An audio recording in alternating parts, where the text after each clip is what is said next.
Apa itu Puputan Margarana? Bersama pasukan yang dikenal sebagai Ciung Wanara, I Gusti Ngurah Rai, lahir 1917 dan wafat 1946, memilih berperang habis-habisan atau puputan melawan pasukan Belanda di Desa Marga, Bali. Tujuan mereka adalah untuk melawan pendudukan Belanda yang ingin menguasai Bali kembali setelah Jepang menyerah kalah dalam Perang Dunia Kedua. Meskipun dibujuk rayu untuk berunding, bekerja sama atau mungkin membelot, jawaban terkenal Ngurah Rai sebagai pemimpin TKR, Tentara Keamanan Rakyat, di Bali sangat jelas dan tegas, soal perundingan kami serahkan kepada kebijaksanaan pemimpin-pemimpin kita di Jawa.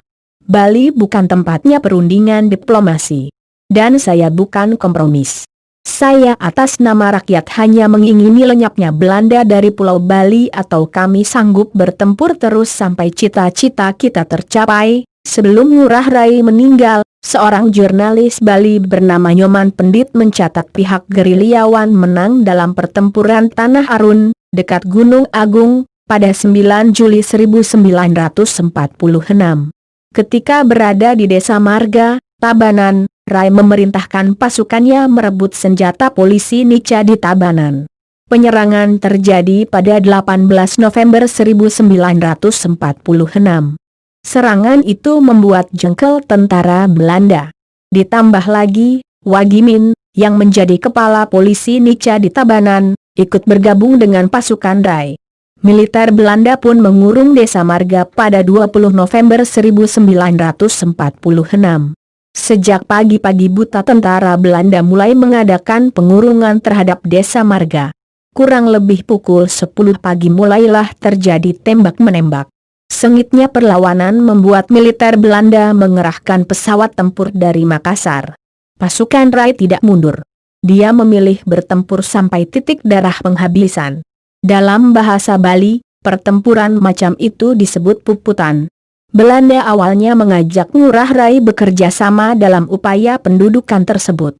Hal itu nampak dalam surat Kapten JMT Kunir kepada Ngurah Rai yang intinya mengajak berunding.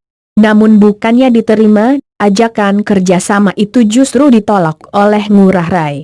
Singkat cerita, mendapat penolakan itu Belanda menambah bala bantuan pasukan dari Lombok, tujuannya untuk menyergap pasukan Ngurah Rai di Tabanan. Sang kolonel yang mengetahui pergerakan Belanda itu langsung memindahkan pasukannya ke Desa Marga. Mereka menyusuri wilayah ujung timur Pulau Bali, termasuk melintasi Gunung Agung. Namun upaya itu diendus oleh pasukan Belanda dan akhirnya mengejar mereka.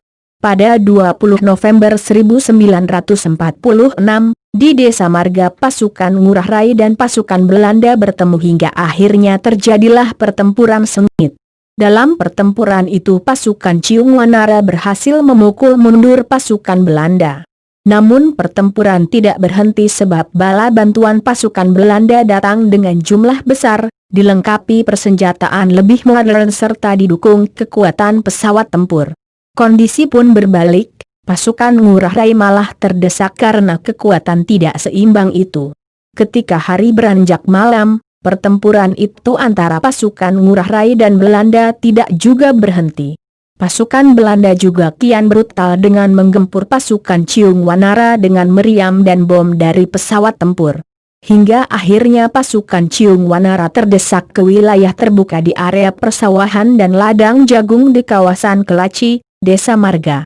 Dalam kondisi terdesak itu Ngurah Rai mengeluarkan perintah puputan atau pertempuran habis-habisan. Dalam pandangan pejuang Bali itu, lebih baik berjuang sebagai kesatria daripada jatuh ke tangan musuh. Akhirnya malam itu, 20 November 1946 Gusti Ngurah Rai gugur bersama pasukannya. Peristiwa inilah yang kemudian dicatat sebagai peristiwa Puputan Margarana. Puputan Margarana adalah sejarah penting tonggak perjuangan rakyat Indonesia.